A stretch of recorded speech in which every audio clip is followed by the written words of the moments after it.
Intro one. Yep. Okay, everyone. Level should be good. All right, well, it is the usual time, 8:04 p.m. Central Standard, um, May 17th. And welcome back to Sports Voice. It is your usual hosts, Brian Bono and Ben Miller. And today we're the only ones in Only one's the here. OACR. Gonna be, I guess, a Brian Ben double V special, if you want to say it like that. I don't know if that makes any sense, but it's the first episode. To everyone that is a Northwestern student tuning in, hope you had a great Dillo day. Hope Yeah. you all stayed safe, made good responsible decisions, and also enjoyed some great music. If Yep. you were one of the people on Fizz that was out there saying, "Oh my gosh, Malcolm Todd, oh, this could be a terrible headliner," Who? stay Like, on that side. yeah. Stay on that side. Stay on that side. Like, I here's the don't. thing. I was not a big Look, I'm not gonna lie. I was not like a big fan of the lineup, but I was under no delusions that the performers were gonna be bad. If you're on Fizz like crusading, oh, Malcolm Yeah. Todd was so bad. Like this isn't a good Dillo Day performance. There's a reason that you're posting that on Fizz and not on Instagram, right? Like, Exactly. And listen, if you were people that would say like, "Oh my gosh, we could have had Zara Larson, we could have chased the chase book." I wish Fizz wasn't anonymous. Yeah. I wish I could Well, know who you are, so I could personally say of this silly take. But Amen. you're protected by anonymity. So, yeah. anyways, enough about that. Anyways, hope you all had a great Dillo if you were in attendance. But we are gonna get back into the actual sports talk of Sports Voice, and so we're gonna start talking with a little bit of baseball. If you want to introduce us for that one. Yeah, I was on the call. I was on the Dillo Day baseball broadcast yesterday, final game of the year. Cats lost 15-9 to the Rutgers Scarlet Knights. Of course, the day that I am on, the Dillo Day baseball game is the one to go 4 hours with 15 combined pitchers. That was just an insane game. But no, really fun game to call. Last game of the year, last game of their careers for a lot of the NU seniors. Because once again, Northwestern's not heading to Omaha for the Big Ten tournament. Some solid highlights, though, despite the loss. Jack Lausch had back-to-back homers in his final two at-bats for the Wildcats.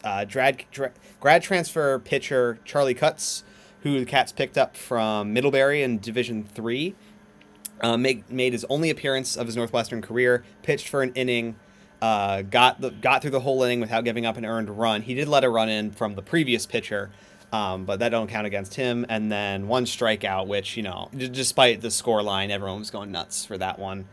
That was a fun one. And then unfortunately, Owen McElpatrick, who was kind of the big story of the weekend because he was chasing the all-time the program career home runs record, was unable to hit one over the weekend, and so he stayed at 35 on the career. So, but a fantastic career for all of these people, and we wish him the best in their futures. But I suppose a question that we'll discuss for a moment here is a lot of these players, despite the disappointing season, there are some exciting prospects in the lower grades for Northwestern. So I suppose, Brian, is there anyone that you've been looking at that's good for next year? I will say, I guess there could be a couple of options. I have to go through and maybe, I guess immediately on the brain, I don't have maybe an immediate answer. I think there's a lot. You're kind of spoiled for choice, but I think if you wanna just go through the roster, maybe see whose stats kind of stand out, could do that real quick. I guess maybe go by could talk about good Nick Barron, probably is one that comes to mind as well. If you look at his stats in the season, 56 hits, 35 runs, average of about 295. That's something that you was maybe say could go up in the coming with another off season of work. Could get a bit more consistent, but I think that's the first name that would come to mind looking at the stat sheet. But that would be my take. And I suppose for me, I'm going to go, on the other side of the ball here. Something that was a big issue for Northwestern this year was the pitching staff. A 7.07 team ERA this year, at least heading into the final series. Unsure how that's changed, but James Whitaker Wasn't really a starter for the team, but came in 5.34 ERA as a freshman or as a first year. In a team like this, that's really struggled is really good, and he's been throwing some heaters. He was one of the 9 Northwestern pitchers to get on yesterday, and he was throwing like 93 as a first year with a very solid ERA. So I think he's someone that could certainly develop into like an ace as he grows with this program.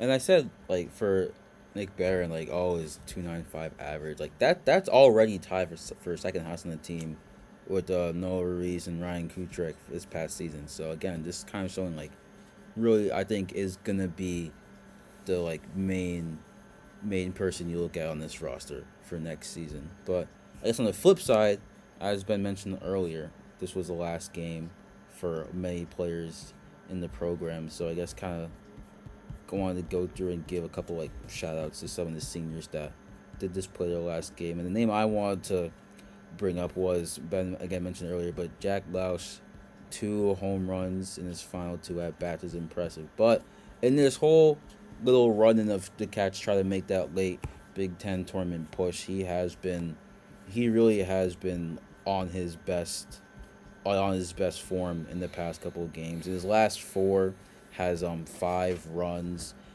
in the series against Indiana. Had 2 consecutive games with 3 runs as well. So a game against Milwaukee earlier with 3. Okay, that doesn't really count for tournament play, but it's still worth mentioning. But yeah, I guess someone that it was always going to be a long shot for the Cats to get into the Big Ten tournament this late in the season. They needed to win out and need to have decent amount of things go their way.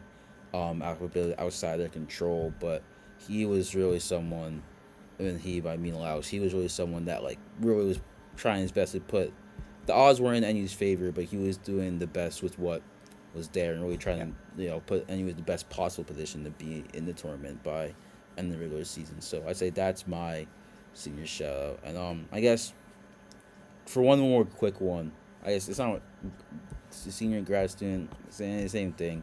I guess also shout out to Noah Ruiz, just because for the games that I've been to where I've been like working for Big Ten Plus, it feels like he always gets like a big hit. I don't know. I haven't like that's just a purely like personal like subjective perspective. But I think I was on the Michigan State one against the Michigan State series where I believe he had a big one.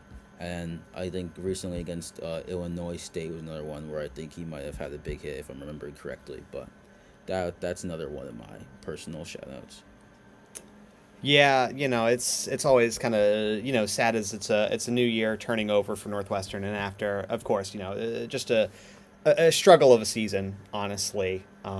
Especially after 2 consecutive years of an improvement under head coach Ben Greenspan, to go out like this and not really even be in contention for a Big Ten tournament that includes 12 of 17 teams. It is certainly disappointing, but I think there's, as we've highlighted, there's some bright spots, coming up in the organization. But now I suppose we'll move on from one of the less performing sports of the spring to certainly the best ones so far. I'll let Brian take it away. Yeah, we're going to be going and talking about lacrosse. And if you missed the game against Colorado that took place on Thursday, that is a huge miss on your end because it was an all-time classic.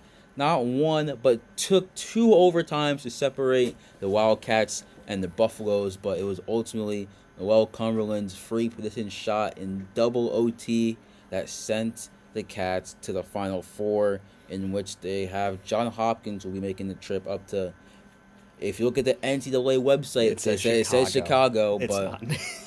they'll make the trip up to Evanston in the lakefront, and they'll be taking on the Cats. But I guess, again, that was a game where down for almost the entirety. It took like 1-0. I don't think grabbed another lead until it was 12-11 right before. Yeah, it was 12-11, and then Colorado scored the last second goal to send it. So I think they didn't grab another lead until genuinely 2 minutes left, around something like that. Again, So Cats had to fight back. I remember I was covering the game for Inside and You.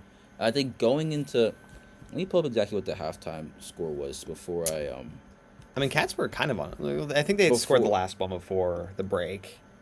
No, actually they didn't score. It was like they got really, I think they got really close before the break, Yeah, and and then then Colorado Colorado pulled went down and away. scored.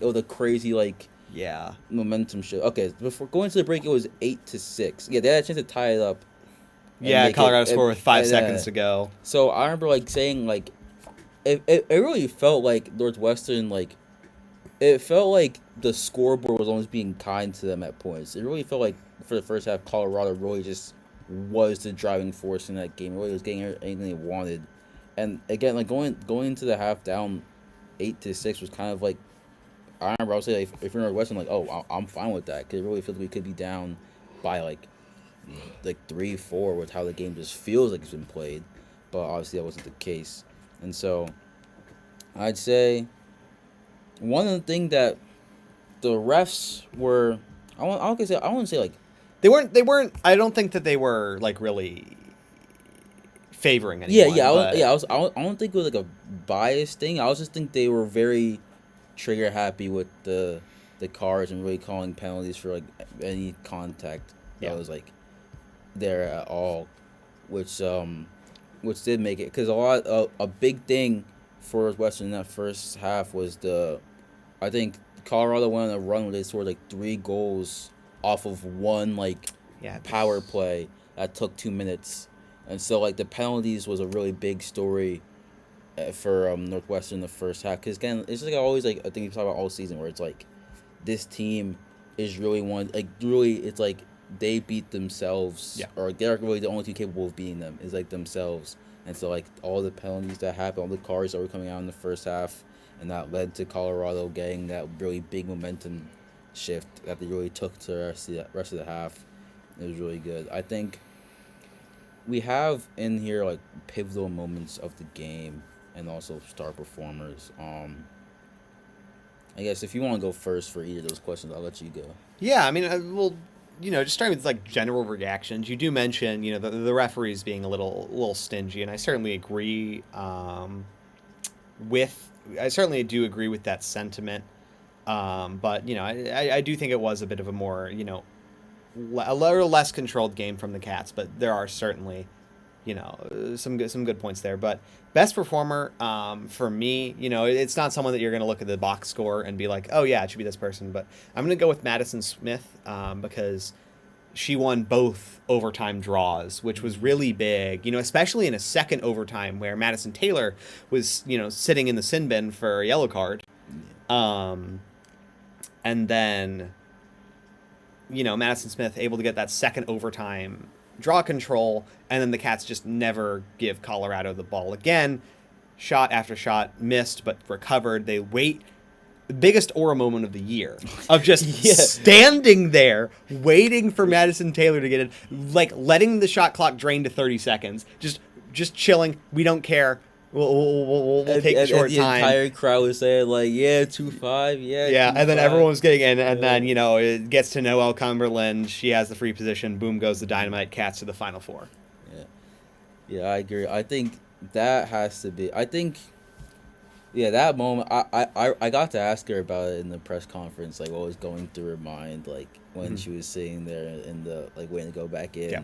and like she was saying like the amount of like support that she was getting was crazy. Like people weren't like getting on her case for like getting a penalty. That was the exact opposite. And so Yeah, I mean that because was, the penalty. I think part of that is because the penalty was a little tacky. yeah, yeah, but again, I guess so. Yeah, I guess pivotal moments. I think you mentioned draw controls is big. The draw controls for like, the entire Yes. game was really huge. I guess if I had to pick like one pivotal moment, I don't know. I guess like I don't know if, like how important this was in like the grand scheme of things, but there are two plays that I remember. I remember in like in the first half, there was like a turnover, and Colorado was on like a fast break for like less for like, lack of a better term, whatever. Yeah. And and it was basically going to be like a one-on-one straight shot to keeper. I forget who had it, but I remember Maddie Taylor like herself like tracked all the way back, full sprint the entire length of the field, and got the cause turnover to like stop what probably would have been like a certain Colorado goal, and then I think that was really important, and there was another one that it was at some point in the second half. I can remember when, but it was a ball that I don't know if it was a ground ball pickup or caused turnover or something, but the ball ends up like in Mackenzie Brown's stick, and like she like Yeah. full on like sprint and took it the whole entire length of the field. Well, I think she passed it over to one of the forwards by that point, and that set up like a little that set up like a numbers advantage. I think that they got like a free position out of that as well. So I think the like big time effort plays I think those were kind of like mini momentum swings in and of themselves, Mhm. and those were kind of times when and you could have like either like kind of like got like either like, kept their foot on the gas or like prevented it going into a bigger hole, and so those are points that I would point to for like big moments. I'd say yeah. And I Yeah. think now the question going from that game, like 13-12 thriller, is like, oh, does that game make you more or less confident for the matchup against John Hopkins that's coming on Friday? And I think from the perspective of that this Colorado defense is the best that NU is going to face in the entire tournament, and you score 12 goals in Regulation, yeah. regulation, I think that's a pretty big confidence boost because they Colorado did such a good job. Like I was watching and like everyone I Like, was like covering game with yeah. in the press was like it just almost like they always had like a player up on deep because they do such a good job of like doubling the player on that has the ball and then just rotating on the back end so like you came into the advantage of Mm. the numbers advantage. Yeah. And like NU lost a turnover battle this game, but it was because like you have to get really like audacious with your passes in order to like even find like a sliver of space against this Colorado defense. Like you have to try some really like high risk, high reward things because there's just not many like simple options there for you. And so I feel that no other defense can put that kind of pressure on NU. And so I think that that might lead to like a cleaner game with less turnovers for NU on the offensive end. And yeah, I just think the offense should have a much easier time. I don't want to say much easier, but should definitely have like a substantially different like experience against John Hopkins, I'd say. Um, as if you want to add anything. Yeah, I mean, you kind of touched on what I wanted to say about that, which is, Colorado is the best defense, scoring defense in Division One women's lacrosse.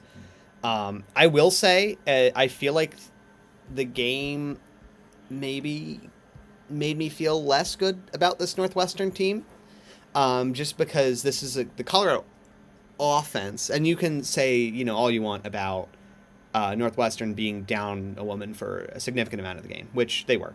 But this Colorado offense is still one that, of the 8 teams or of the 7 teams in Northwestern's quarter, was the worst in adjusted scoring offense. They were worse than Jacksonville in that regard. And the fact that they were able to score 12 even when they won earlier in the year against a much worse Northwestern team in their season opener, they only scored 10. And so I think I am a little bit concerned with how the defense performed. I think Jenica Cuoco had a relatively rough game for her standards, especially coming down the stretch of the year. But, I think getting Johns Hopkins rather than someone like Stony Brook is a relatively nice draw for the Cats, considering how that game went in the regular season. I think that's something that they should be looking forward to. Yeah, I think the defensive concerns are valid. I will say one thing is that like I will say like the Colorado like in the preview for this matchup Northwestern versus Colorado, I was thinking back at like Colorado's game against Denver, who was the second ranked defense. I remember we are talking about like there was a point in the game where Colorado went on, like an 8-2 scoring run, Mm-hmm. and I think that maybe again like in terms of like compared to our teams in the region, the offense might have been like statistically worse. but I do think that Colorado showed that they can tear it up on the offensive end against the best defense they Yes, could have the best. possibly Yeah. played. So I think they're, and again, it's also like, again, how many like what, 4 of their goals on the day were from player up situations. Um, but again, I think it is a valid to say, because I think a lot of the chances that Colorado had, a lot of shots were getting off, were like very close to the tree. They were getting lots of goals from very like close range, to the extent where like really, I know we said like Cuoco maybe didn't have the best day in terms of like save percentage, but I think there are a lot of shots that she just generally couldn't have done anything against No, due yeah, to 100%. how Yeah. close it was. Yeah. Um, and so yeah, I do think that is a valid concern as well. Again, I think John Hopkins will probably be like well able to capitalize on those defensive lapses that may come around as well. Yeah. And so I guess for me, if I had to say if it makes me more or less confident, I probably I probably would still err on the side of like more confident, um, just in the way they're able to deal with that defense. But I do think there's still valid concerns. And then I guess for a little bit, just like look a bit forward into a potential final championship matchup. The other Final Four is Maryland or UNC. The Final Four is just all the top 4 seeds. So, I guess if you're looking at the other side of the bracket, which team would you rather face in the final? If you're Northwestern, would you rather face Maryland or rather face UNC? I think if I'm Coach Amonte Hiller here, I think would much rather play Maryland in the championship game, and the reason I have for that is in kind of the middle stretch of the year, when Northwestern was picking up some very solid wins and really picking up steam after a very rough first half. There was a bit of a narrative of kind of Northwestern getting away with a couple of calls. The UNC, I remember there was a bit of a buzz online actually about the overtime goal from Maddie Taylor being a crease violation, and then the regular season Maryland game there was the hit, which definitely should have been probably a red card, but instead no call. The ref didn't see it, so you got that, but you then look at the Big Ten tournament and Northwestern pick up a win against Maryland again in the final, 8-7 in overtime, but really without any of those issues, without any of that creeping in. And so I think for Northwestern, it's not necessarily about the team you play. I think Northwestern would take like that first semifinal going to overtime and being a really hard fought game over picking a team that they're going to play. But I think if anyone on this team could pick, I think they should pick Maryland for an All Big Ten final. Yeah, I think that's fair. I think you just do. I would rather see Maryland just because I think again it's a team that you've beaten twice already this year. I get that it's hard. Like it's like 'cause it's always hard to like match up against the same team and beat them like that many times in a row. But I think the fact that the Big Ten tournament game against Maryland was really looking so convincing up until that late stretch in the fourth quarter to get to overtime. But you were up 7-3 going into the fourth, and really were not looking like you were getting threatened at all. And I think that the Amonte Hiller will probably have like confidence that our team can replicate a performance like that. And yeah, I just do think that UNC is probably just the better like team overall, and so you probably just want to have an easier path. Not really path it. You probably just want to have an easier matchup. Yeah. In the championship if you could choose. But going off of that, we're gonna, as always, broaden the scope and go from talking about sports over here in Evanston, talk about sports out in. Actually, we're going global this week. We'll get to that in a bit. But we're gonna start in the US of A. Well, US of A League, but a player not from the US of A, as Shai Alexander from Canada. It was announced earlier this morning, won his second consecutive MVP trophy, back-to-back MVPs. I think, I hope that Noah was surprised by this. I really do. The one thing that surprised me was that Jokic was second in voting. I thought it would have been Wemby, but I guess that's fair.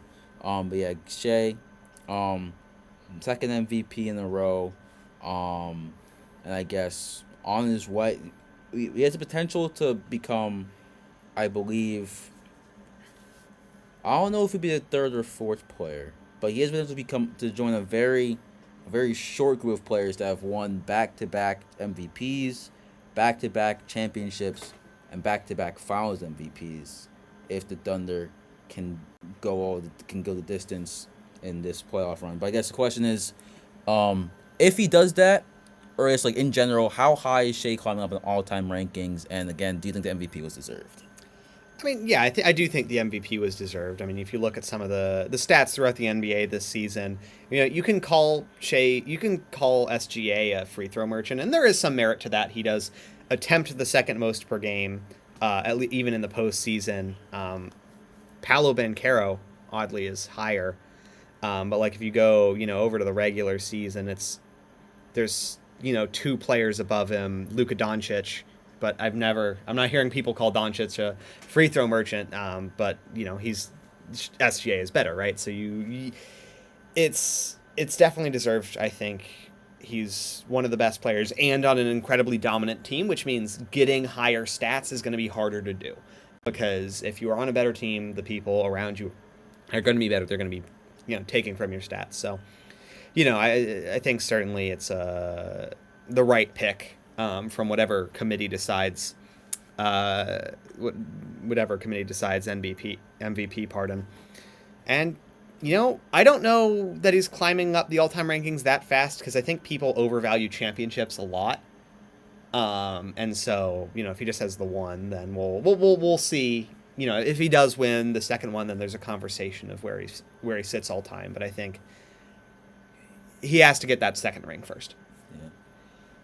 I will say that I think obviously this is deserved. I think he definitely deserved the last one. I know people want to talk a lot about Jokic, but I think he deserved the last two pretty handily. For where he is in all-time rankings, I'm not entirely sure about all-time rank, but I think people have to acknowledge that this is one of the best multi-season peaks that we are seeing. Because if you really look at the Thunder and how much, if you really focus on how much of the offensive load is on Shai's shoulder, we always say, oh, Thunder are a super team, they're the best team in the league, top to bottom, the roster is so deep and whatever, and that is true, but a lot of that is in terms I feel like they're first and foremost a defensive oriented team, and why they're so dominant is because they're a defensive oriented team, and then their offense is almost entirely led by an all-time great scorer that is super efficient in mid-range. But yeah, he's shooting 55% on the season. You're gonna just can just scores 30 points, 33 points a game at will, and just does everything on offense for them. And so I think that's the underrated part of Shai when you realize how much offensive load he has. That's where I think we're taking also career rankings. That's you can't really tell at this point. But in terms of where he is, in terms of how many people have been this good, it's getting harder to put other names in. It's getting harder to put other names in front of him, I'd say. But his Thunder will be taking on the Spurs in the Western Conference Finals. Yeah, shocking, big shocker. I mean, the Wolves took Game 1, and people were starting to, I guess, talk a little bit, but I think most people knew it was going to be this. Spurs took Game 1 because Wemby got hurt. Yeah, that's true. And then, what else? And also, right now in the East, Ben, your Cavs are right now they're up on the Pistons by a decent amount. I don't want to make any claims. I know that, actually, I don't even want to say anything that could potentially be a jinx later on. So I'm just gonna put it at that. The Cavs are currently up 64-47. If only we had the diff on the screen, I can know how many points the gap is. But I'm not doing the math fast enough, so I guess That's good. I That's guess good. we'll never know. That's good. But I guess Oh, personally, man. do you think Where's it part of the score matters who wins this game? Do you think either of these teams could beat the Knicks in the conference finals? I don't think it matters, not because like here, to be clear, I think the Knicks will beat whoever wins this series in 5 or 6 games. I don't think it matters, not because of that, but because these two teams are very much running on the power of friendship. And enough. just trying to stay alive in a playoff that is like very much um that is like very much not that they're very much not like expected to go very far in. And so yeah, I mean, obviously I hope the Cavs are going to win, even if but it's a 17-point lead at the break for Cleveland. I'm always going to back the team that's up 17 and have to, finish it out, especially if they're on the road. But I suppose one concerning thing that I am seeing is James Harden already being in foul trouble. 3 fouls he's picked up, but only 6 points. But yeah, shout out to Evan Mobley. 7 rebounds already, 7 rebounds, 4 assists, 12 points in the first half. A very solid output from him. But yeah, and then in the West, I think it'll be the Thunder. Probably in 5, honestly, because the Spurs just have not looked very well. They've not looked like the good Spursy in the playoffs this year. Well, we'll get to the bad Spursy later, but it's I think I think it'll be Knicks versus Thunder in the finals. I'll say I do think at this point it would be a shock if the Knicks aren't the Eastern Conference team in the finals. I think not just in terms of like, oh, the rest of the East hasn't looked that convincing, but also because the Knicks themselves have really turned ever since they started having like Cat as the focal point of the offense. They've just been they've looked really good. I think in terms of like their like net, like how like just like the point differential at this point in like the playoffs, like after X many games, they're up there with some all time. They're up there with like the Kobe and Shaq Lakers, like the Avengers, Warriors, all that kind of stuff. But yeah, they're really good company. So I guess that's my pick for the West. I mean, the Spurs did a really good job of handling the Thunder in the regular season. I know that in playoff and like NBA, especially regular season and playoffs are really entirely different. But I do think that the Spurs, I think they can push it to about a 6-game series. Okay. I think it could be a 6-game series. But I really and I think the one thing I want to talk about is that Jalen Williams has not played a single second of playoff basketball yet this season. He's coming back. That's a player that's capable of dropping 40 points in the finals, is being added into your roster going into the conference finals. I do think that the Thunder. I think that repeating is hard, but I really have no like basketball reasons to say that the Thunder won't win. Besides the fact like, oh, teams don't tend to repeat that often anymore, so I don't think the Thunder can do it because it's been a trend. But like, I don't have any reason to believe they're not good enough to beat that trend, is what I would say. Mm-hmm. So I think that's going to be it from us for NBA talk for now. Yeah. Mm-hmm. And we'll slide over to a sport that's currently in the off season. The NFL just did their schedule release this past week. Certainly a lot of the schedule release videos, very unique. Shout out to my Cleveland Browns for getting the game theory guy. Oh, Matthew Patrick to do the thing. Grew up on the man. Incredible to see his face. A bit of a jump scare, but love to see it. I heard that the Seahawks were also had a pretty good one, but Chargers also have a good one every year. Chargers also. I mean, but that's Yeah. I also heard. Who was it? Someone used AI to make their video. I'm trying to remember who. Oh, I haven't heard. I don't know about that. But Boo. I think it was a team that people don't like already, so that's good. It was on brand, I guess. It was on brand, I think. Don't quite remember who it was, but yeah, looking at the schedule for next year, is there any like stretch that you think your team's like got a good run in? Is there a matchup you're particularly excited for?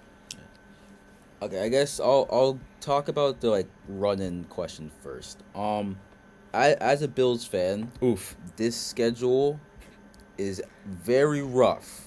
I'll say because you finish second place in the AFC East for the first time in a million years. You think, oh, okay, that's good for next year. Our schedule will be a bit easier.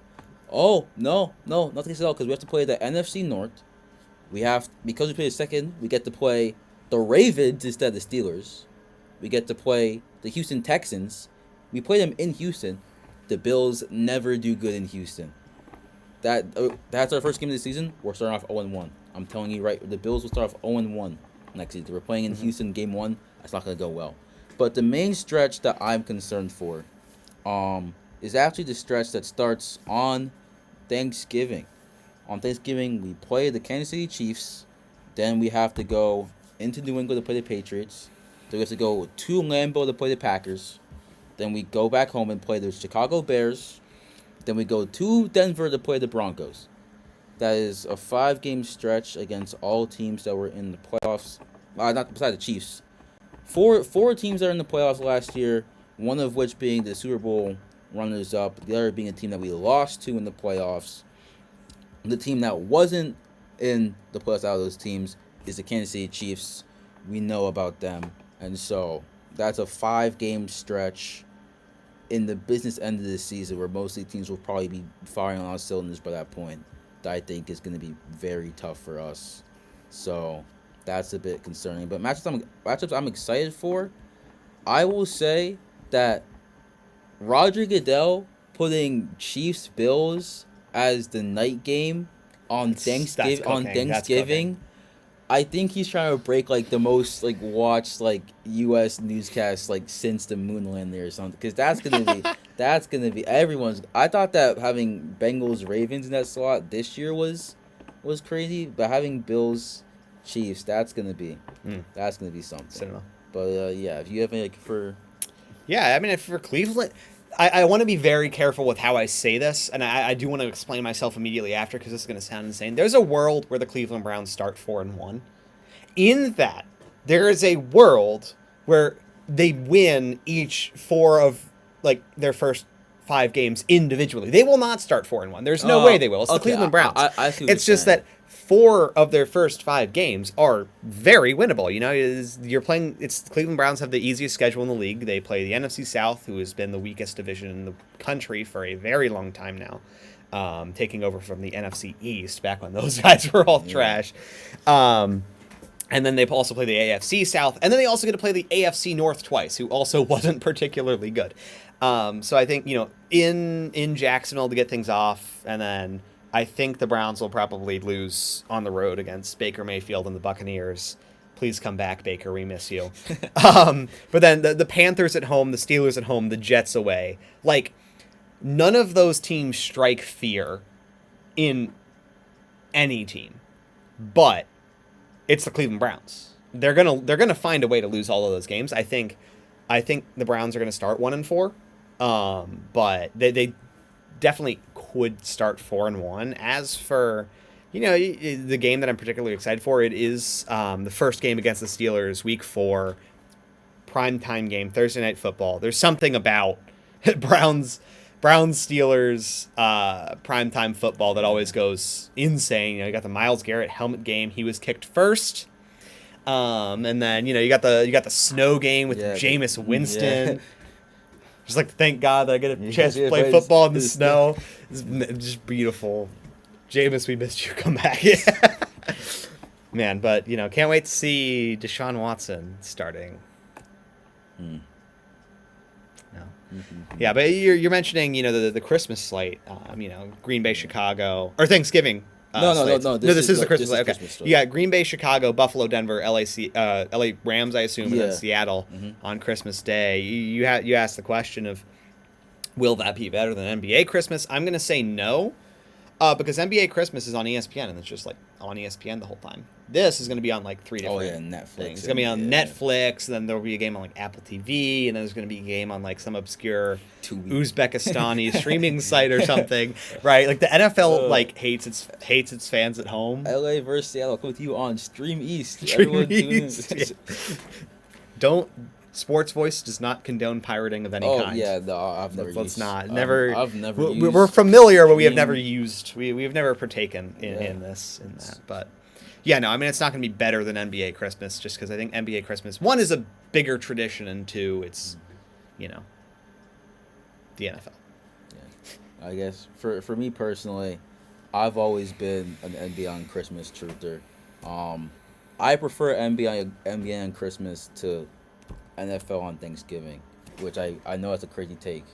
I think it's just because I enjoy the sport of basketball more than football. Okay, Which that's valid. Which is probably where that comes from. But yeah, I will say this year I have to tune into the NFL on Christmas because the Bills are playing on Christmas, so I literally have to watch. But I mean, and the games are all very good. I think I might try and do like a little like dual screen, like I don't know, TV might have the NBA on, but then on the phone I'll have like in the background I'll be tuning into a little Bears Packers action, or I definitely have to watch a little bit of Rams Seahawks as well. But for me, NBA and Christmas will all be better. Yeah. But and then I guess to broaden the scope even more, going outside of the U.S. of A., going into the realm of English football, the FA Cup final was yesterday. Why are the accent is crazy? Manchester City took down Chelsea in the FA Cup final 1-0. As a Chelsea fan, I would say there could be like 3 different penalties that should have been called for us. Sure. João Pedro was bundled over in the box at like 3 different times. Ref was a bit mad, but it's alright. But to be honest, I'm not too worried because Fabrizio Romano, here we go. Xabi Alonso is going to be the manager of the Blues for next season. I'm very excited. Did great work at Leverkusen. Would have done great work at Madrid if the players did mutiny against him and get him sacked, but that's a different story. But in other words, around English football, the Spurs, if they beat Chelsea at the Bridge on Tuesday, they can mathematically secure safety in the league. Draw would be enough. Draw would basically be enough because West Ham would have to win. West Ham would have to win by 10, which is again, a result at the Bridge gives them safety. Like I said, Chelsea team that has not won a league match since March 4th. Has only gotten one draw. Has only earned 1 point in the league since March 4th. We were on 48 points at March 4th. We are on 49 points right now. Dreadful stuff. And then in the bigger picture, the title race, Arsenal can clinch the Prem with a win over Burnley, and if City drop points to Bournemouth. So I know everyone's hoping that Arsenal will bottle the league somehow, but it's looking less likely by the week. But we can really go predictions for Tottenham, Chelsea, Battle of the Bridge. We can go, will the league go down to the last day? What are we thinking? What are we talking? Well, I did not think you were going to commit to that bit all the way. I thought you were just going to like do it for the first sentence. All right, I'm with you. You're from London, bro. All right. But I suppose first question: Tottenham, Chelsea. I mean, as much as I want the Spurs to go down, unfortunately, I think they're 4 unbeaten. Chelsea is shambles. Yes, shambles. Dreadful. Is I believe the word you used. And so I do think Spurs, not only win against Chelsea, I think they dominate. I think they win by multiple goals at Stamford Bridge. Pardon. Is Alonso coaching that one, or is he just next year? It's for next season. Next season. Okay, so yeah, I don't think Chelsea are going to have that. They're not going to have that new manager bump. As much as I do like Alonso as a manager, I was a big fan of his Leverkusen team. I don't think it's going to happen, here if he's not taking over with immediate effect. Unfortunately, I do believe the Tottenham Hotspur will stay up in 17th. And then as for, I suppose, the league title, I don't think it'll get decided today. I don't think Man City... Bournemouth is having an insanely good year, and they obviously have a lot to play for still. Technically, Champions League football in play for them if they can win, but I don't think that Manchester City are gonna drop points in such a big game, and I know they just did that 3 games ago against a worse Everton side. But I think the stakes are very clearly lined out for them. They're gonna win. It's gonna come down to the final day. I do think Arsenal will win the Prem, but yeah, they're going to. I don't think they'll win the Champions League final if it's any consolation. There's no way they're beating PSG, but I do think the league goes down to the last day, and then Arsenal just wins against their final opponent. Yeah, I guess for Tottenham Chelsea on Tuesday, the one thing is that we never lose to Tottenham at the Bridge. That's the one constant. My entire life we've lost to them one time at the Bridge, and that was in 2018. I was like the stretch with under Pochettino when Tottenham was at their best. I was like Dele Alli, Ericsson, Kane, Son, the that like 4-man step, and I don't think. Like we have like don't get me wrong, we have looked atrocious for 2 months now, but Except in the cup for some reason, where you guys have I just mean, turned well, it on. because we really didn't play anyone. The first Pro Bowl we played was Leeds in the semi-final.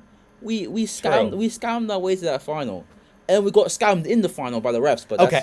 Dog, just, you guys have not won a game in 2 months that's in the league. Like, the officiating was bad. Okay, look, like I thought we were gonna go in there and get ridged like 2-3-0, but it was actually like a decently close game, and then we got a bunch of calls that should have gone our way but didn't. So like, I was not like anticipating being this mad over losing.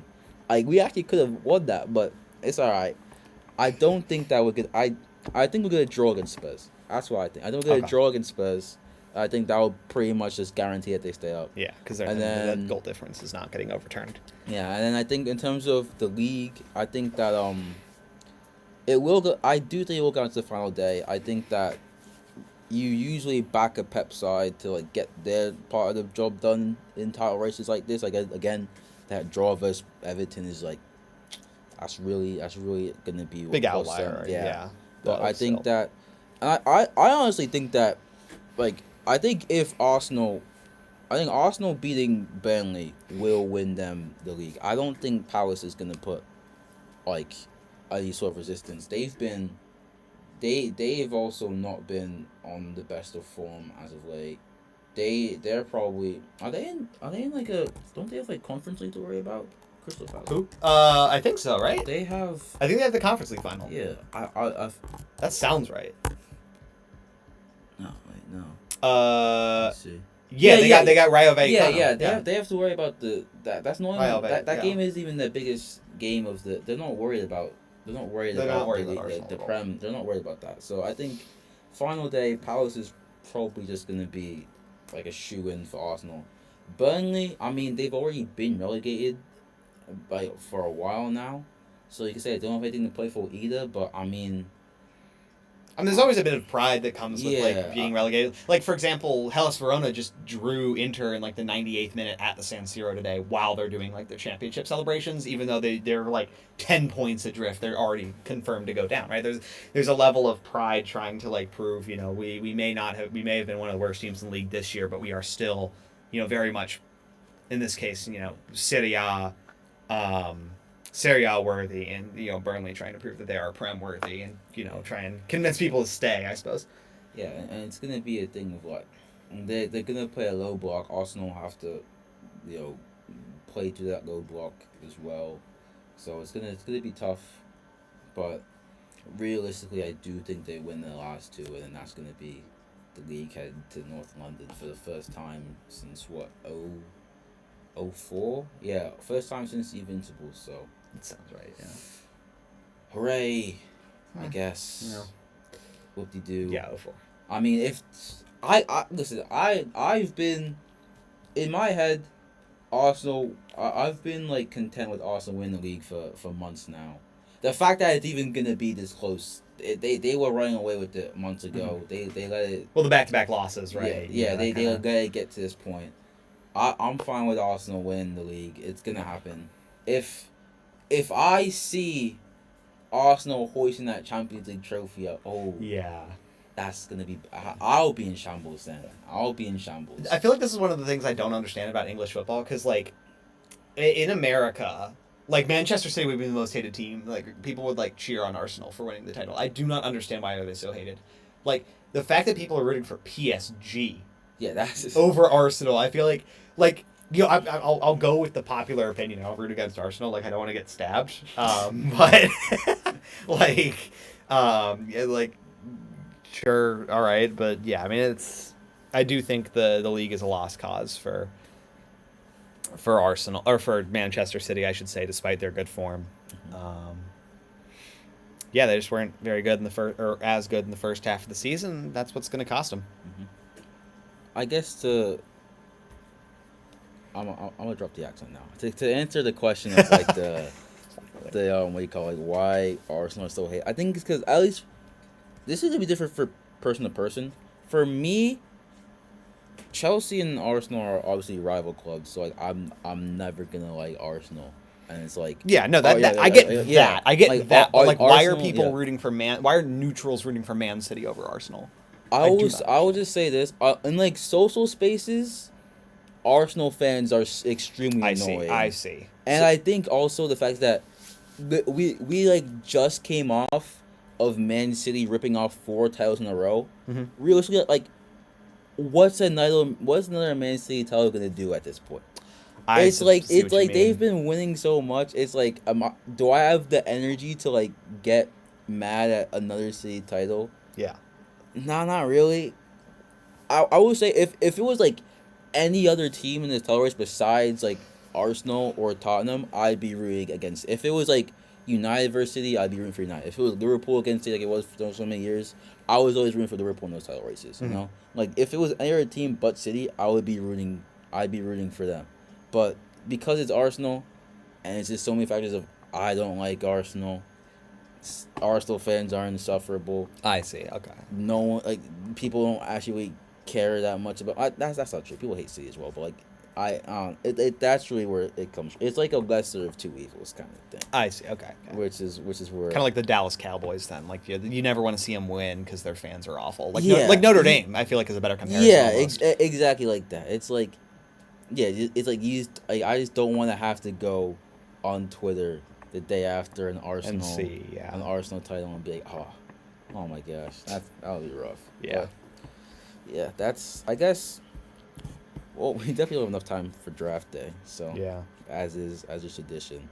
I guess I was gonna say we fill the last 5 minutes with like live reacting to the Cavs Pistons, but I mean they're at a commercial break right now. They're at a commercial gambling guys, please gamble. It's so great. Not actually, we don't. that is not. This is a joke opinion that we believe the NBA has, not that we have. But yeah, please gamble, guys. It's so great.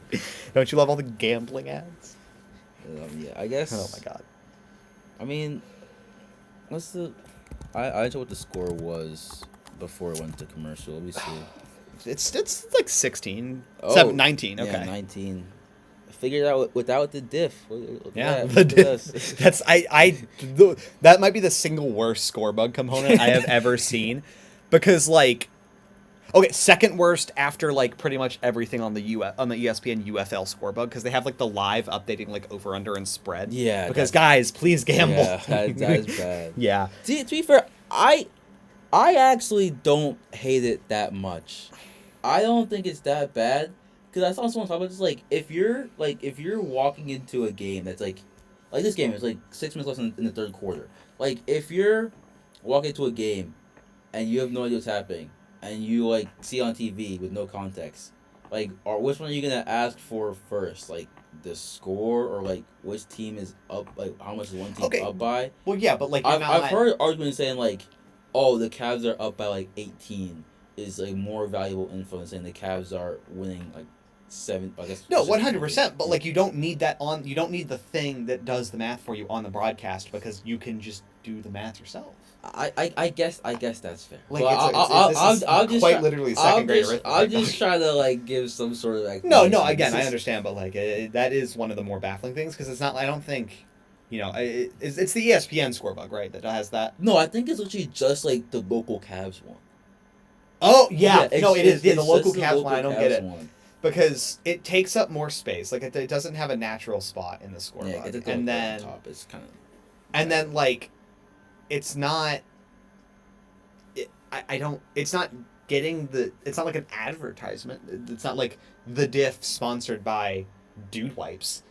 Um, No, it actually is just like it's just there. Like there's no reason. It's kind of like just over engineering at its finest, where like people were like took a great thing and was like, we need to have change, and then they changed it, and it's awful because there was no reason to change it, you know. But yeah, I mean that's yeah. I mean, if nothing else, it's funny.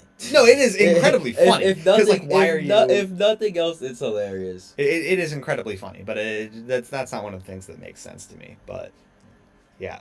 Also, shout out to Aaron Rai for winning the PGA Championship, because I had not. Apparently, he's the first English golfer to win it in over a century, which I did not know. I mean, I wasn't really tuned into it just because of lacrosse tournament on Thursday, and then all the stuff this weekend that's been kind of limiting stuff. Yeah.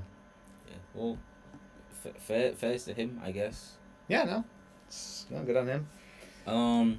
Yeah. There was also news. If we're doing quick shout outs before we end, there was also, I think, there was news about Sinner. He